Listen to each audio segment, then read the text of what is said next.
எல்லாம் வல்ல இறையர்கள் துணை இருக்கட்டும். இந்த பதிவுல 2025ஆம் ஆண்டில் மகரம் ராசி அன்பர்களுக்கு என்ன மாதிரியான பலன்களை கொடுப்பதற்கு கிரக நிலைகள் சாதகமாகவும் பாதகமாகவும் இருக்கின்றன அப்படிங்கிறத பார்க்க போகிறோம்.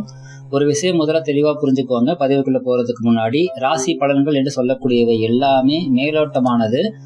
இதுல சொல்லப்படக்கூடிய பலன்கள் அப்படியே உங்களுக்கு கிடைக்கப் பெறுவதற்கும், கூடுதலாக கிடைக்கப் பெறுவதற்கும், குறைவாக இது கிடைக்கப் பெறுவதற்கும், அல்லது கிடைப்பதற்காரி பாத்தீங்கன்னா வாய்ப்புகள் கிடைக்காமல் போவதற்கும், அதுக்கான வாய்ப்பே இல்லாம போவதற்கும் எல்லாத்தையுமே யார் முடிவு பண்ண போறாங்க அப்படின்னா உங்களுடைய தனிப்பட்ட சுயஜாதகமும் உங்களுடைய பூர்வ புண்ணிய கர்ம வினை அமைப்புகளும் தான் அது காரணமாக இருக்க போகின்றது. ஏன்னா ஒரே மாதிரியான கிரகநிலை அமைப்புகள் கொண்ட நபர்களாக இருந்தால் கூட கர்மவினை அமைப்புகள் அப்படிங்கிறது மாறுபடும், ஈவன் ட்வின்ஸா இருந்தால் கூட. ஸோ அதனால மகர ராசிக்காரங்களுக்குமே எல்லாருக்குமே இப்படிதான் பலன்கள் இருக்கும், 100% இது எல்லா பலன்களும் கண்டிப்பா நடக்கும் அப்படிங்கிற உத்தரவாதத்தை எதிர்பார்த்து இந்த பதிவை கேட்கறீங்க அப்படின்னாலோ, அல்லது இத்தனை வருஷம் கழிச்சு பாத்தீங்கன்னா விஸ்வரூபத்தை இது தொட போறீங்க, உங்களுடைய லைஃப்ல மிகப்பெரிய பாத்தீங்கன்னா ஒரு மாற்றம், நீங்க தொட்டதெல்லாம் தொடங்க போகுது, பொண்ணாக போகிறது, கோடீஸ்வர யோகம், ராஜயோகம், விபரீத ராஜயோகம் அப்படின்னு சொல்லி இன்னும் என்னென்ன பில்டப் வார்த்தைகள் இருக்குதோ அதையெல்லாம் எதிர்பார்த்து இந்த பதிவை கேட்கறீங்கன்னா தயவு செஞ்சு உங்களுக்கான பதிவு இது கிடையாது, நீங்க ஸ்கிப் பண்ணிட்டு போயிடலாம்.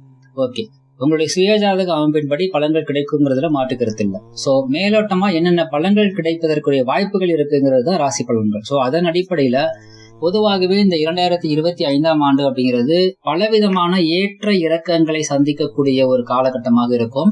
ரொம்ப முக்கியமா குடும்ப உறவுகள், வேலை, தொழில், உறவுகள், நண்பர்கள், வருமானம், எல்லா விஷயத்திலுமே ஏற்ற இறக்கமான சூழல் தான் இருக்க போகின்றது. ஏன்னா மகர ராசியை பொறுத்தளவு உங்களுக்கு 7.5 சனி விலக போகிறது, மாற்றுக்கருத்தே இல்லை. ஸோ 7.5 சனி விலகுனாலே பாத்தீங்கன்னா அப்பாடா அப்படிங்கிற ஒரு ரிலாக்ஸேஷன் உங்களுக்குள்ள ஃபீல் ஆக போகுதுங்கிறதுல மாற்றுக்கருத்து இல்லை. செகண்ட் திங், 7.5 சனி விலகுறதுனால மட்டுமே உங்களோட லைஃப் டோட்டலா பாத்தீங்கன்னா பிரகாசமாக மாறப்போகிறது அப்படிங்கிற அந்த ஒரு பாயிண்ட் ஆஃப் வியூ பாத்தீங்கன்னா கொஞ்சம் ரிலாக்ஸ் ஆகிக்கோங்க. ஏன்னா 7.5 சனி அப்படிங்கிறது இந்த முறை உங்களுக்கு 2025ஆம் ஆண்டுல மார்ச் மாசத்துல பாத்தீங்கன்னா இறுதியில திருக்கணித முறைப்படி விலகி விடுகின்றது.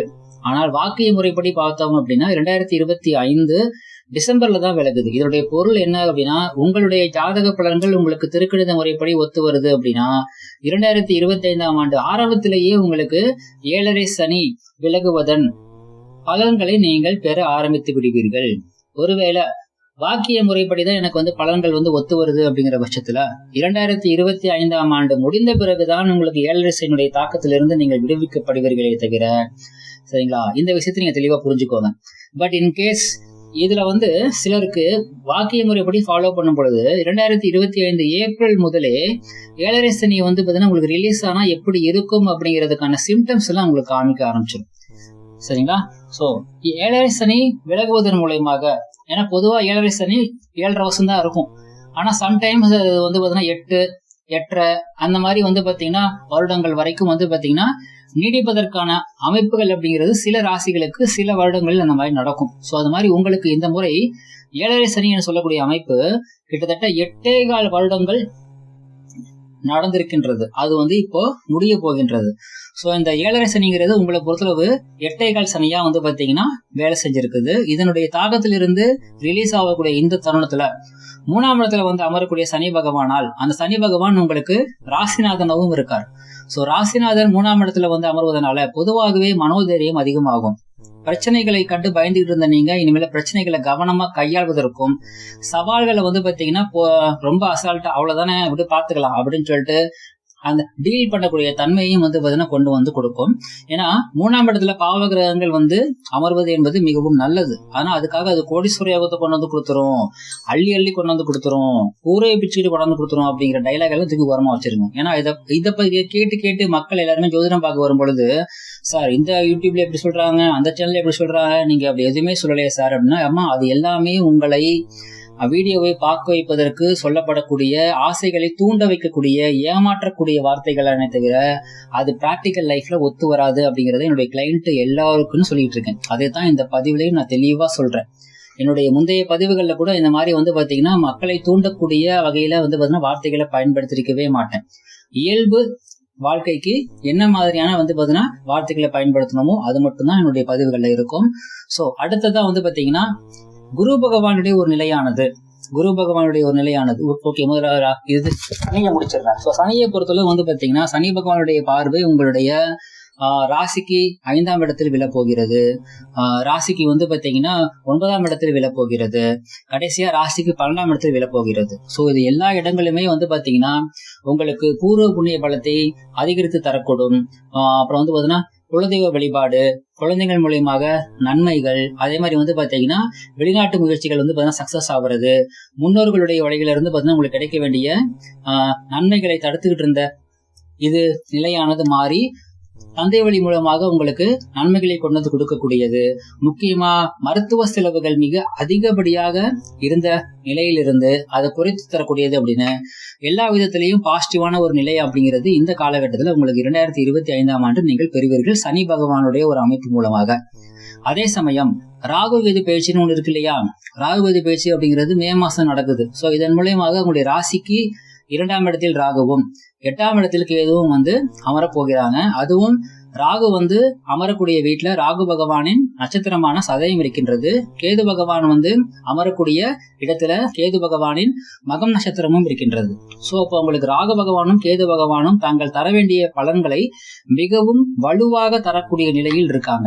சோ என்ன பலன்கள் கொடுப்பாங்க? உங்களுடைய ஜாதகத்துல நாகதோஷம் இருந்தால் அந்த நாகதோஷத்தினுடைய வீரியத்தை அதிகப்படுத்தக்கூடிய ஒரு காலகட்டமாக இருக்கின்றது. சோ நாகதோஷம் திருமண உறவுக்கு தான் பிரச்சனையை தவிர தொழிலுக்கு மிகப்பெரிய சக்சஸ் கொடுக்கும். அதுவே முக்கியமா மெடிக்கல் ஃபீல்ட்ல இருக்கிறவங்களுக்கு, அதே மாதிரி வக்கீலு, ஜோதிடம், பேசி சம்பாதிக்கக்கூடிய தொழில்கள், பிளாஸ்டிக் சம்பந்தப்பட்டது, பிறகு வந்து பாத்தீங்கன்னா ஆன்மீகம் சம்பந்தப்பட்ட தொழில்கள், இதுல எல்லாம் இருக்கிறவங்களுக்கு எல்லாம் வந்து பாத்தீங்கன்னா நாகதோஷம் மிக மிக சப்போர்ட் பண்ணும்.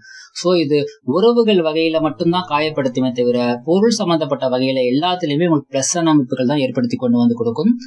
இன்கேஸ் உறவுகள் ரீதியாக பிரச்சனைகள் இருக்குது, அந்த பிரச்சனைகளை சரி பண்றதுக்கு என்னங்க பண்றது அப்படின்னா சர்வ நிச்சயமா ரொம்ப ஈஸியா வந்து பாத்தீங்கன்னா இதுக்கு துர்க்கையம்மன் வழிபாடு பண்ணலாம், காளகஸ்தி கோவில் போயிட்டு ராகு கேது பரிகாரங்கள் பண்ணலாம். சோ இது எல்லாமே உங்களுக்கு வந்து பாத்தீங்கன்னா ராகு கேது பகவானால் உங்களுக்கு கிடைக்கக்கூடிய தீமையினுடைய அளவை குறைக்கும், நன்மையினுடைய அளவை அதிகரிக்க செய்யும். அடுத்ததாக குரு பகவான் உங்களுடைய ராசிக்கு 6ஆம் இடத்துல வந்து அமர்கிறார். 6ஆம் இடத்துல வந்து அமர்ந்து அவர் உங்களுடைய ராசிக்கு 10ஆம் இடத்தை பாக்குறாரு, 12ஆம் இடத்தை பாக்குறாரு, 2ஆம் இடத்தை பாக்குறாரு. சோ ஆல்ரெடி வந்து பாத்தீங்கன்னா ராகு பகவானால் உங்களுக்கு நன்மைகள் பொருளாதார ரீதியாக உண்டு, உறவுகள் ரீதியாக பாதிப்பு இருக்குது அப்படின்னு சொன்னேன் இல்லைங்களா? அந்த பாதிப்பை குரு பகவானின் ஒரு நிலையானது வந்து பாத்தீங்கன்னா உங்களுக்கு ஆட்டோமேட்டிக்கா குறைக்கக்கூடிய ஒரு அமைப்புல இருக்குது. அந்த அமைப்பு இன்னும் வலுவா கிடைக்க பெறுவதற்கு நவகிரகத்தில் இருக்கக்கூடிய குரு பகவானுக்கு தீபமேற்றி வழிபாடு பண்ணுங்க. நல்லா கேட்டுக்கோங்க, நவ கிரகத்தில் இருக்கக்கூடிய குரு பகவானுக்கு தான் சொல்லியிருக்கேனே தவிர தட்சிணாமூர்த்திக்கு சொல்லல. ஏன்னா வந்து பொதுவா குரு பகவானுக்கு போய் விளக்கேத்துங்கன்னா எல்லாரும் வந்து பாத்தீங்கன்னா திபுன்னு ஓடி போய் ஏத்துறது, இது விளக்கு யாருக்குன்னா தட்சிணாமூர்த்திக்கு. அதுக்காக வந்து பாத்தீங்கன்னா அது ஏத்தக்கூடாதுன்னு சொல்லல. தட்சிணாமூர்த்தி என்பவர் ஞானத்தின் கடவுள். ஞானத்தினுடைய கடவுளுக்கு வந்து பாத்தீங்கன்னா நீங்க வந்து பொருளாதாரத்துக்காக நீங்க போய் வந்து பாத்தீங்கன்னா விளக்கேத்துறீங்க அப்படின்னா அது வேஸ்ட். ஸோ அப்போ வந்து பொருளாதாரம் சார்ந்து உங்களுக்கு நன்மைகள் கிடைக்க பெறணும் அப்படிங்கிற பட்சத்துல, அதே மாதிரி உறவுகள் சார்ந்து உங்களுக்கு நன்மைகள் கிடைக்க பெறணும் அப்படிங்கிற பட்சத்துல நீங்கள் விளக்கு ஏற்ற வேண்டிய குரு பகவான் யாருன்னா நவ கிரகத்தில் இருக்கக்கூடிய குரு பகவான் தான் நீங்க வந்து இது விளக்கேற்றணும். இதன் மூலயமாக குரு பகவானால் கிடைக்கக்கூடிய நவகிரகத்தில் இருக்கக்கூடிய குரு பகவானுக்கு தான் நீங்க போய் விளக்கேற்றணும். இதன் மூலயமா குரு பகவானால் உங்களுக்கு கிடைக்கக்கூடிய நன்மைகளுடைய அளவை நீங்கள் அதிகரித்துக் கொள்ள முடியும் அப்படிங்கிறதுல மாற்றுக்கருத்து இல்லை. சோ இந்த காலகட்டத்துல யாருடைய ஜாதகத்தில் எல்லாம் சனி மற்றும் ராகுனுடைய தொடர்பு இருக்கின்றதோ, ரொம்ப முக்கியமா ஏப்ரல் மாசமும் மே மாசமும் சரிங்களா, சனி ராகு தொடர்பு யாருடைய ஜாதகத்திலாம் இருக்குதோ அவங்களுக்கெல்லாம் இந்த ஏப்ரல் மாதமும் மே மாதமும் அப்படிங்கிறது மிகப்பெரிய மாற்றத்தை சந்திக்கக்கூடிய ஒரு வருடமாக உங்களுக்கு அமைத்து தரப்போகிறது. அந்த மாற்றமானது நன்மையாக அமையுமா தீமையாக அமையுமா அப்படிங்கிறது உங்களுடைய சுயஜாதகத்தை பொறுத்தது. அதாவது சனி ராகு தொடர்பு அப்படின்னா சனி சாரத்துல ராகு, ராகு சாரத்துல சனி, சனியும் ராகுவும் ஒருத்தரை ஒருத்தர் பார்த்துக் கொள்வது, சனி பார்வையில ராகு இருப்பது, சனியும் ராகும் சேர்ந்து இருப்பது, இது மாதிரியான என்ன அமைப்புகள் இருந்தாலும் சரி அல்லது வந்து பாத்தீங்கன்னா சனி திசை, சனி புத்தி, சனி அந்தரம், ராகு திசை, ராகு புத்தி, ராகு அந்தரம் அப்படின்னு இதுல எது கனெக்ட் ஆனாலும் சரி, இந்த 2025ஆம் ஆண்டு ஏப்ரல் மற்றும் மே மாதத்துல மிகப்பெரிய வந்து பாத்தீங்கன்னா ஒரு மிகப்பெரிய மாற்றத்தை நீங்கள் சந்திக்க போகிறீர்கள். அந்த மாற்றம் என்பது மிகப்பெரிய சந்தோஷமாக இருக்கலாம் அல்லது மிகப்பெரிய துக்கமாக இருக்கலாம். எப்படி அமைய பெறும் அப்படிங்கிறது உங்களுடைய சுயஜாதகத்தை பொறுத்து நிச்சயமாக மாறுபடும் அப்படிங்கிறதுல மாற்றுக்கிறது இல்ல. அடுத்ததாக குரு பகவானுடைய பார்வை ஏற்கனவே சொன்ன மாதிரி வந்து பாத்தீங்கன்னா 10ஆம் இடத்துல விழுவதனால உங்களுடைய தொழில் ஸ்தானம் வலுப்பெறுகிறது. தொழில முன்னேற்றம் சூப்பரா கிடைக்கும். 12ஆம் இடத்துல வந்து பாத்தீங்கன்னா விழுவதனால உங்களுடைய பயணங்களால் உங்களுக்கு நன்மைகள் அப்படிங்கிறது கிடைக்கும். 2வது தன்னுடைய வீட்டையே அந்த கிரகம் பார்ப்பதனால 12ஆம் அதிபதி 12ஆம் இடத்தை பார்ப்பதனால வெளிநாடு சம்பந்தப்பட்ட முயற்சிகள் எல்லாத்துக்குமே வந்து பாத்தீங்கன்னா சூப்பரா சப்போர்ட் பண்ணக்கூடிய ஒரு காலகட்டமாக இந்த காலகட்டம் அப்படிங்கிறது உங்களுக்கு இருக்க போகின்றது. கூடவே 2ஆம் இடத்தை பார்க்க போவதனால 2ஆம் இடம் சொல்லக்கூடியது வந்து பாத்தீங்கன்னா குடும்ப வருமானத்தை குறிக்கும். சோ உங்களுடைய வருமானத்திற்கு மட்டுமல்ல உங்களுடைய குடும்பத்தினுடைய வருமானமும் சேர்ந்து வந்து பாத்தீங்கன்னா இன்க்ரீஸ் ஆவதற்கு இந்த குரு பகவானின் பார்வையானது உங்களுக்கு சப்போர்ட் செய்ய போகிறது. இதுல ஒரே ஒரு மைனஸ் என்ன அப்படின்னா வந்து பாத்தீங்கன்னா உங்களுக்கு 8ஆம் இடத்துல இருக்கக்கூடிய கேது பகவானுடைய தீமையை குறைப்பதற்கு வந்து பாத்தீங்கன்னா எந்த விதமான பெரிய சப்போர்ட்டும் அங்க இல்ல. ஒரே ஒரு சப்போர்ட் என்ன அப்படின்னா ஆன்மீக வழியில் நீங்கள் பயணிக்கிறீர்கள், ஆன்மீகம் சார்ந்த விஷயத்தில் நீங்கள் நேர்மையாகவும் உண்மையாகவும் இருக்கின்றீர்கள் அப்படிங்கிற பட்சத்துல கண்டிப்பாக உங்களுக்கு சப்போர்ட் பண்ணும்.